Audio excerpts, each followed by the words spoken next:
그 소설가 그 카프카는 좀 어린 시절 좀 병약하고 좀 감수성이 되게 풍부했습니다. 아버지는 그 부유한 유대인이었는데 좀 굉장히 권위적이고 좀 강해서 이 여린 그 카프카를 좀 잘 이해하지 못했고 좀 못마땅하게 생각했습니다.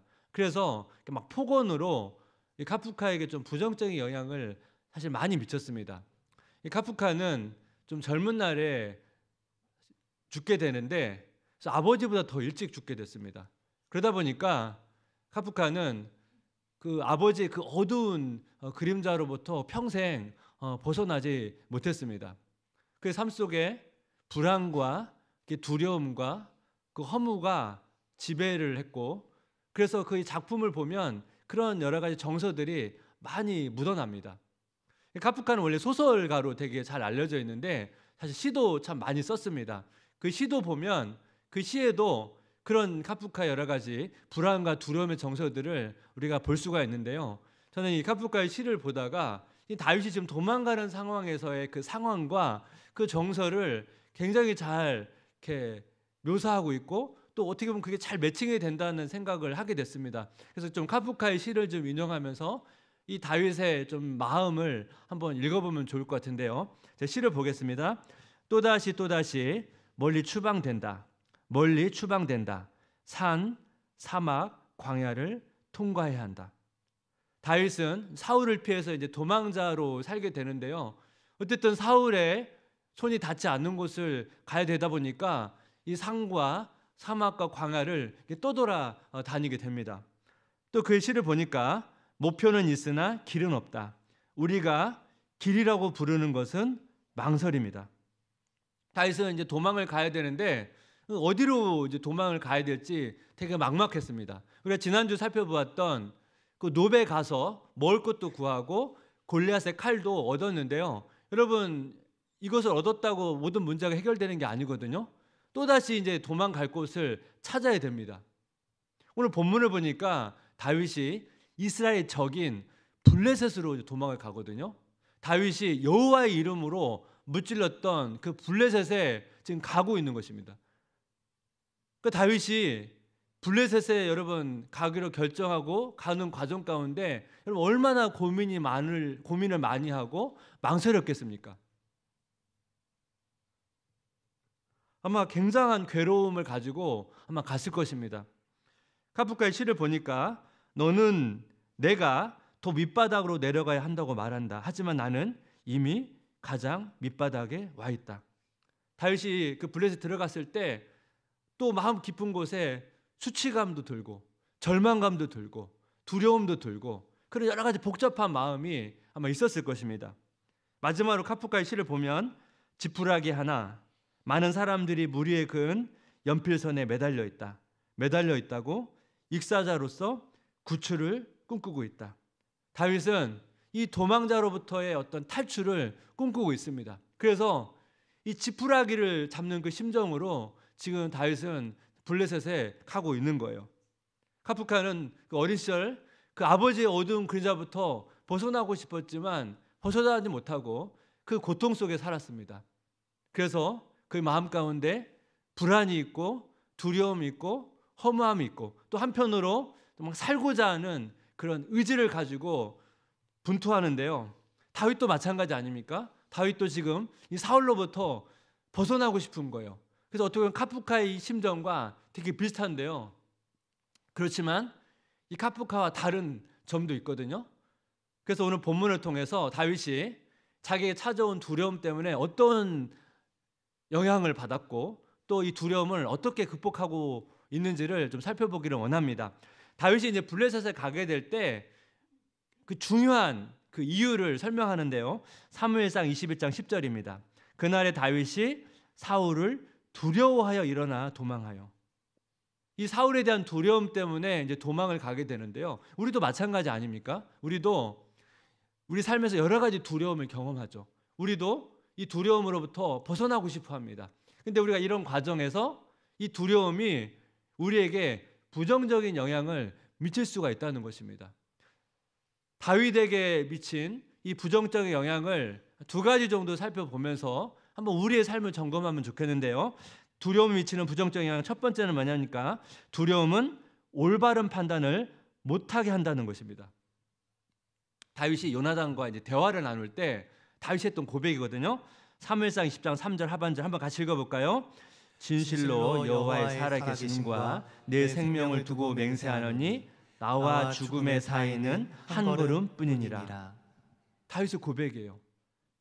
다윗은 자신과 죽음의 사이가 한 걸음뿐이다. 죽음이 코앞에 와 있다는 거죠. 내가 이러다가 죽겠구나 그런 생각을 했다는 거예요. 그래서 이러한 두려움 때문에 다윗이 이제 블레셋으로 도망을 가게 된 것입니다. 그런데 사실요, 다윗은 이미 이스라엘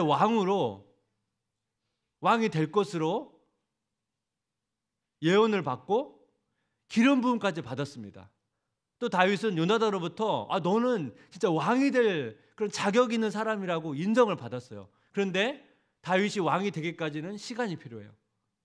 그런데 현실은 죽음의 위기 속에 있습니다. 그래서 다윗은 이 하나님의 약속보다 자기가 처한 이 현실의 두려움이 너무 크다 보니까 이 두려움 때문에 결과적으로 사울이 두려워하는 이 블레셋으로 피하게 됐다는 거예요. 이 두려움이 다윗으로 하여금 이 판단을 흐리게 한다는 것입니다. 다윗과 사울을 좀 비교하면 좋은데요. 왜 다윗과 사울을 비교하면 좋냐면 여러분 사울의 인생이 결과적으로 추락하게 되는데 사울이 추락하게 된 굉장히 중요한 요인 중에 하나가 자기 안에 있는 두려움을 제대로 처리하지 못했기 때문에 그렇습니다.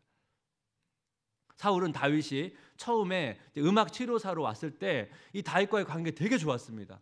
그래서 이 다윗이 집에 가기보다는 자기 옆에 머물러서 계속 자기와 함께 하기를 원했거든요. 근데 다윗이 이제 골리앗을 무찌르고 명성을 얻자 질투를 하기 시작하는데요.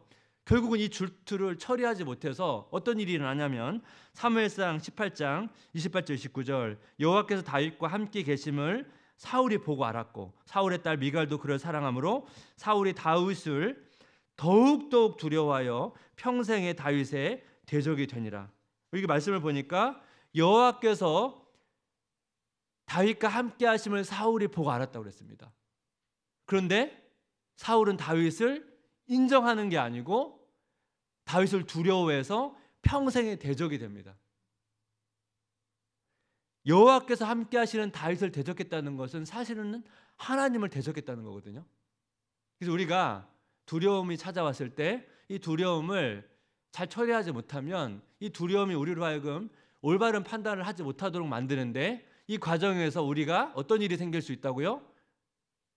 하나님을 대적하는 하나님의 뜻과 반대되는 그런 행동들을 할 수가 있다는 것입니다. 두려움이 미치는 부정적 영향 두 번째는 뭐냐면 두려움은 또 다른 두려움을 가져옵니다. 다윗이 이제 블레셋에 가게 되는데 가드라고 하는 도시에 가거든요. 이 가드는 그 블레셋의 여러 도시 중에 가장 중심적인 도시입니다. 여기에 갔는데 굉장히 좀 당황스러운 상황을 마주칩니다. 사무엘상 21장 11절 12절 아기스의 신하들이 아기스에게 말하되 이는 그 땅의 왕 다윗이 아니니까 무리가 춤추며 이 사람의 일을 노래하여 이르되 사울이 죽인 자는 천천히요 다윗은 만만히로다 하지 아니하였나이까 한지라. 가디스 왕 아기스 신하들이 다시 알아보는 거예요. 여러분 그 당시에 뭐 TV가 있었던 것도 아니고 요즘처럼 막 영상을 찍어서 뭐 유튜브에 올리는 것도 아니고 사실 여러분 다윗을 알아보는 것이 쉽지 않거든요. 아마 다윗이 가져간 그 골리앗 칼 때문에 알게 됐는지는 잘 모르겠는데요. 근데 더 놀라운 건 뭐냐면 이스라엘 사람들끼리 그 서로 구전되었던 노래 사울이 죽인 자는 천천히요 다윗은 만만이라 이 노래까지 알고 있었다는 거예요. 또 말씀을 보면 잘못된 소문도 알고 있어요. 다윗을 그 땅의 왕으로 알고 있다는 겁니다. 다윗은 블레셋에 갈 때 자기 나름대로의 시나리오가 있었을 것입니다. 상황을 아마 이런 상황들을 예측했을 텐데 다윗은 가보니까 자기가 생각했던 거와는 또 다른 양상으로 되어가고 있는 것을 본 거죠. 다윗이 당황하면서 이 당황스러움 때문에 어떤 문제가 생깁니까? 사무엘상 21장 12절 다윗이 이 말을 듣고 그의 마음에 두고 가드왕 아기스를 심히 두려워하여 다윗은 사울을 두려워했습니다. 그래서 블레셋으로 도망갔습니다. 블레셋에 갔더니 예상치 못한 상황을 만났습니다. 그래서 결과적으로 어떤 일이 생깁니까? 사울에 대한 두려움이 아기스에 대한 두려움으로 바뀌었다는 거예요. 두려움이 대체됐습니다. 근데 여러분, 두려움이 대체된 것으로 끝나지 않아요. 달라진 게 있습니다. 뭐가 달라졌습니까? 사무엘상 21장 10절을 다시 보니까 다윗이 이 말을 그의 마음에 두고 가드 왕 아기스를 심히 두려워해요.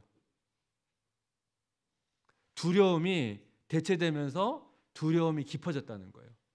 여러분, 두려움을 방치하면 두려움이 또 다른 두려움을 낳습니다. 두려움이 또 다른 두려움으로 대체되어져 가면서 어떻게 된다고요? 이전에 가졌던 두려움보다 더 두려움이 커진다는 것입니다. 다윗이 더 큰 두려움이 자기가 찾아오니까 또다시 이제 살 길을 찾습니다. 그래서 결정한 게 뭐냐니까 연기를 하는 거예요. 미친 사람은 연기를 하거든요. 사실 우리가 다윗의 스토리를 볼 때 사실 이 다윗이 미친 체 하는 것이 약간은 좀 충격적입니다. 우리가 알고 있는 그 다윗이 어떻게 미친 사람 연기를 하지? 근데 다윗이 그렇게 한 의도가 좀 있어요. 왜냐하면 이 고대 사회에서 미친 사람을 어떻게 인식을 했냐면 미친 사람은 귀신 들린 존재, 부정한 존재, 아무 쓸모없는 존재 이렇게 인식을 했습니다. 그러니까 다윗은 블레셋에 어떤 위협이 되거나 도움이 되는 존재가 아닌 거예요. 그래서 이 왕은 이 다윗을 쫓아내기로 결정합니다. 그래서 다윗이 안전하게 블레셋에서 나올 수 있었거든요. 근데 여러분, 이 과정을 보니까 두려움이 어떤 역할을 합니까? 다윗으로 하여금 판단을 흐리게 만들고 또 다른 두려움을 만들게 만들고 그 두려움이 더 깊어지도록 만들었다는 거예요.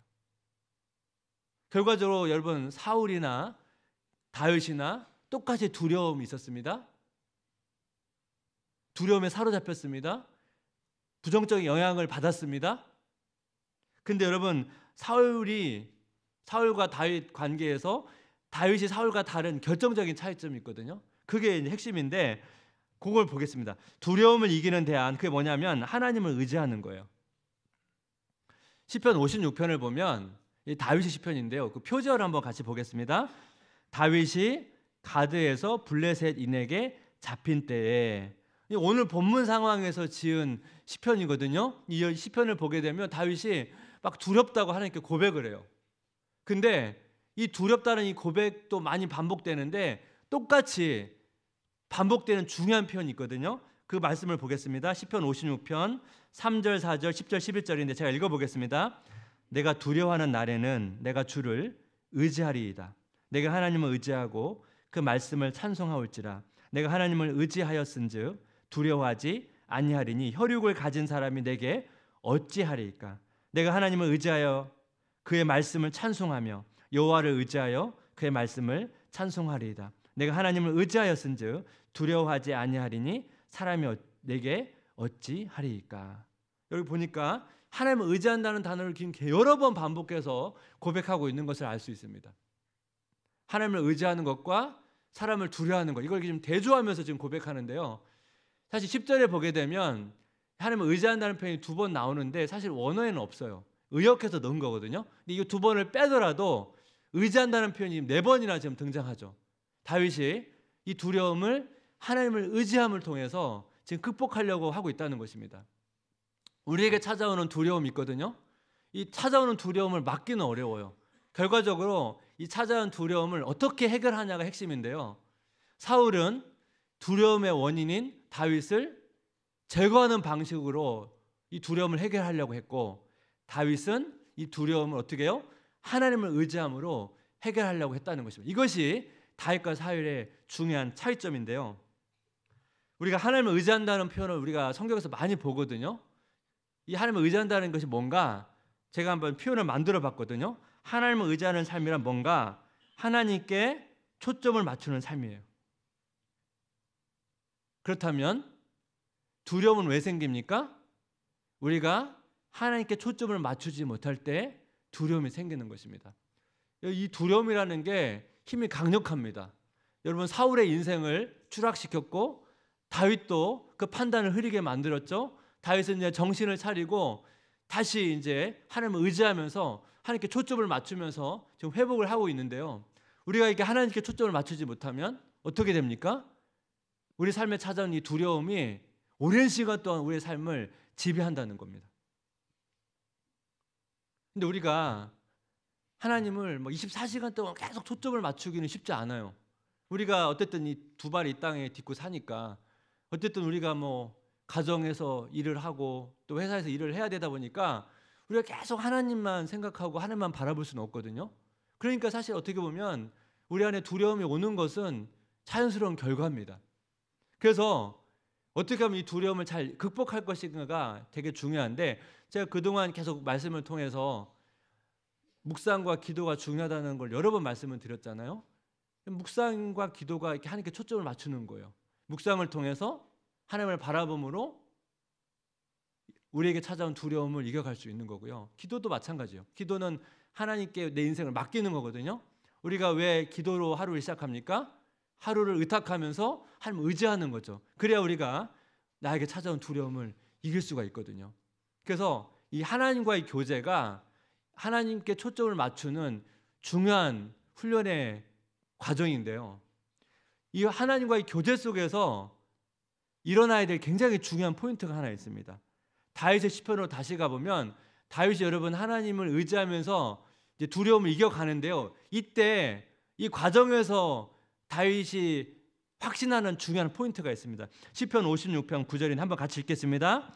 내가 아뢰는 날에 내 원수들이 물러가리니 이곳으로 하나님이 내 편이심을 내가 아나이다. 여기 보니까 내 원수들이 물러가리니, 그러니까 뭐예요? 두려움을 물리쳐 가고 있는데 이때 어떤 확신이 있습니까? 하나님이 내 편이라는 거.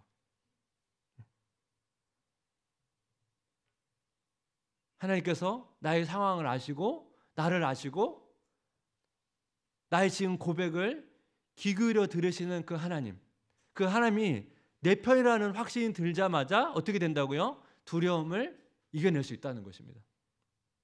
그 한벽철 교수의 그 서사의 위기라고 하는 책을 보게 되면 이 책이 이제 그 이야기, 스토리가 되게 중요하다는 걸 강조하는데, 이 이야기에는 사람을 치유하는 힘이 있다, 그 이야기를 하면서 소설 모모를 이제 인용하는데요. 이 모모가 이제 사람들을 치료하는 통로로 쓰임 받는데, 이 모모가 가지고 있는 중요한 특징 중에 하나가 뭐냐면 사람들의 말을 잘 듣는 거예요.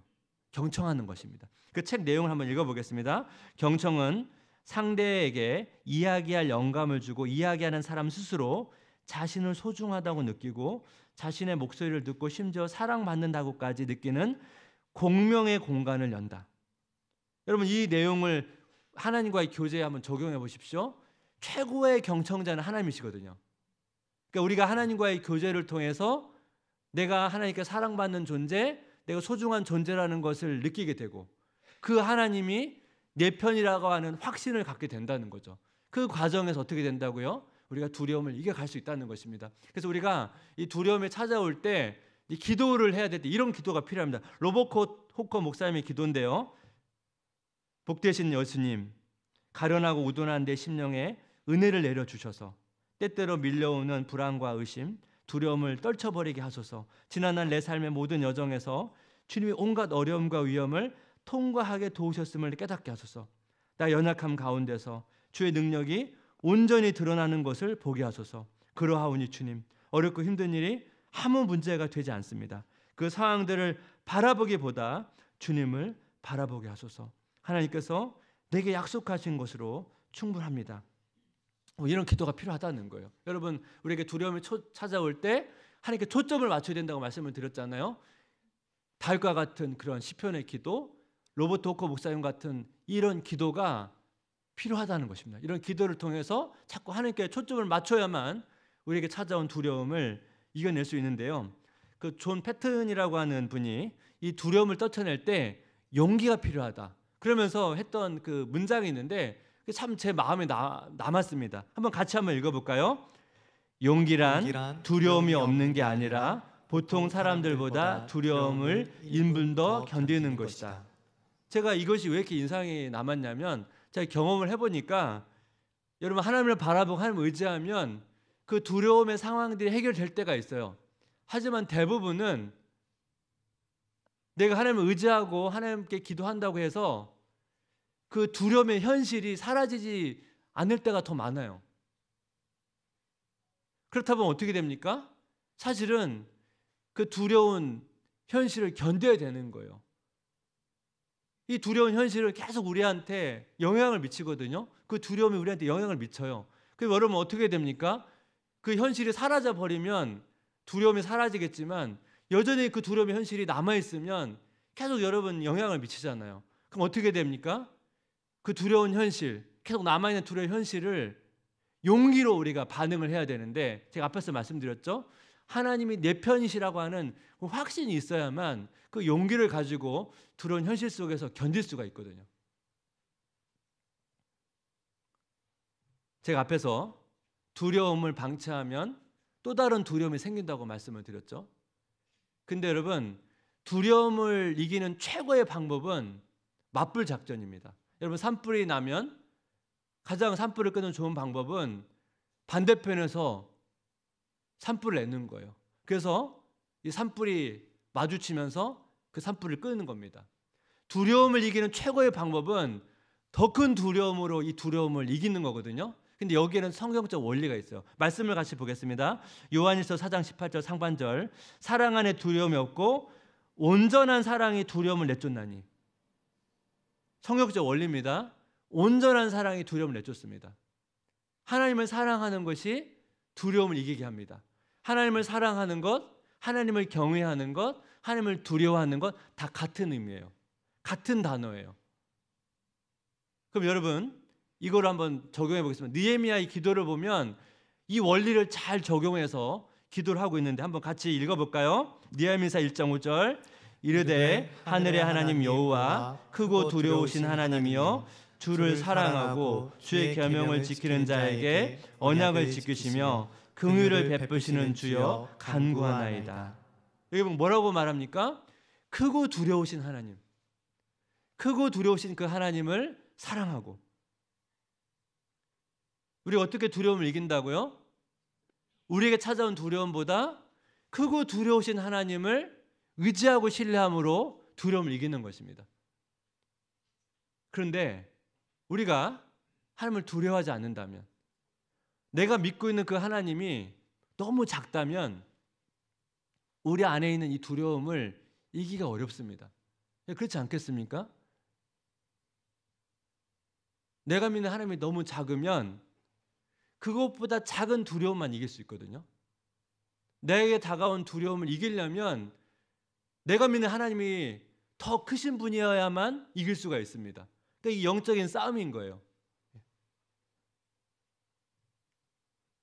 제가 경험해 보니까 이 두려움이라는 것이 제 영적인 상태에 따라서 굉장히 달라진다는 걸 저는 여러 번 느낍니다. 제가 영적인 상태가 되게 좋으면, 하나님 관계가 좋으면 굉장히 큰 두려움의 상황이 있는데도 되게 평안할 때가 있습니다. 제 아내가 종종 그런 적 한 적 있거든요. 제가 되게 평안하게 있으니까 그런 얘기를 한 적이 있어요. 그런 상황 속에 내가 되게 평안하게 있으니까 보고 놀랐던 적이 있었거든요. 제가 하나님과 관계가 좋으면 두려운 상황에도 그냥 평안해요. 근데 제가 영적인 상태가 좋지 않으면, 제가 예전에 분명히 이런 두려운 상황에서 잘 이겼는데 두려워해요. 왜 그렇습니까? 제 영적인 상태에 따라 달라지거든요. 다윗도 마찬가지입니다. 여러분, 다윗이 골리앗과 싸울 때 담대함으로 이겼습니다. 사울은요, 골리앗을 두려워해서 전쟁에 나가지도 못했습니다. 근데 다윗이 골리앗은 담대히 이겼는데 골리앗을 두려워했던 사울을 두려워하고 있다는 거예요. 왜 그렇습니까? 다 영적인 상태 때문에 그런 거예요. 아이러니 아닙니까? 골리앗을 무찌를 수 있으면 사울도 당연히 여러분 두려워하지 않아야 되잖아요. 다윗도 영적인 상태에 따라서 두려움을 이기기도 하고 두려움 앞에 굴복하기도 한다는 거예요. 그만큼 내가 하나님과의 관계가 얼마나 친밀한지가 되게 중요하고, 내가 믿고 있는 하나님이 얼마나 크고 두려우신 하나님인가, 그리고 내가 그 하나님을 얼마나 사랑하냐가 핵심입니다. 그래야만 여전히 우리 삶 가운데 존재하는 두려움, 잘 해결되지도 않고 계속 그 자리에 있어서 계속 나에게 영향을 미치는 이 두려움을 이길 수가 있거든요. 이번 한 주간 동안 여러분 기도하십시오. 하나님께 기도하십시오. 그리고 기도하실 때 하나님, 내가 믿는 그 하나님이 얼마나 크고 두려우신 하나님인지를 내가 믿고 사랑하고 확신하기를 원합니다. 그래서 한 주간 살아갈 때 어떤 두려움이 온다 할지라도 그 두려움을 용기를 가지고 이겨내고 싶습니다. 그 은혜 주시기를 주님의 이름으로 기도하고 축복합니다. 오늘 말씀을 담은 찬양이 있거든요. 이 찬양의 가사를 여러분 묵상하면서 이 찬양의 가사가 우리 기도가 되어서 우리가 그렇게 하나님 앞에 기도하면서 나아가면 좋겠습니다. 여호와는 내 편이시라. 여호와는 내 편이시라. 내가 두려워하지 않네. 내가 두려워하지 않네. 주는 나의 능력이시오. 주는 나의 능력이시오. 나의 구원이 되셨도다. 나의 구원이 되셨도다. 주는 나의 하나님이시라. 주는 나의 하나님이시라. 내가 주께 감사하리이다. 내가 주께 감사하리이다. 주는 나의 하나님이시라. 주는 나의 하나님이시라. 내가 주를 높이리이다. 내가 주를 높이리이다. 여호와는 내 편이시라. 여호와는 내 편이시라. 날 사망에서 건지셨네. 날 사망에서 건지셨네. 주는 나의 찬송이시오. 주는 나의 찬송이시요. 나의 구원이 되셨도다. 주는 나의 하나님이시라. 주는 나의 하나님이시라. 내가 주께 감사하리이다. 주는 나의 하나님이시라. 하나님이시라. 내가 주를 높이리. 여호와께 감사하라. 여호와께 감사하라. 그는 선하심이라. 그는 선하심이라. 여호와께 감사하라. 여호와께 감사하라. 그의 인자가 영원함이로다. 그의 인자가 영원함이로다. 다시 한번 선포할까요? 여호와께 감사하라. 여호와께 감사하라. 하나님은 선하십니다. 그는 선하심이라. 여호와께 감사하라. 여호와께 감사하라. 그의 인자가 영원함이로다. 그의 인자가 영원함이로다. 주는 나의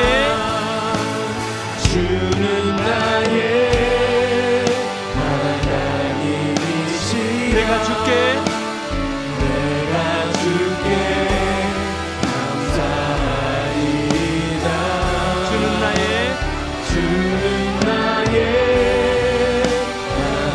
하나님이시라. 내가 주를 다시 한번 주는 나의 하나님이시라. 주는 나의 하나님이시라. 내가 주께 감사하리이다. 주는 나의 하나님이시라.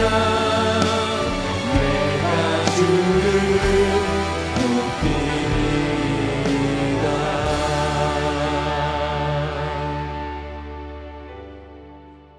우리 삶을 우리가 돌아보면서 같이 기도하면 좋겠습니다.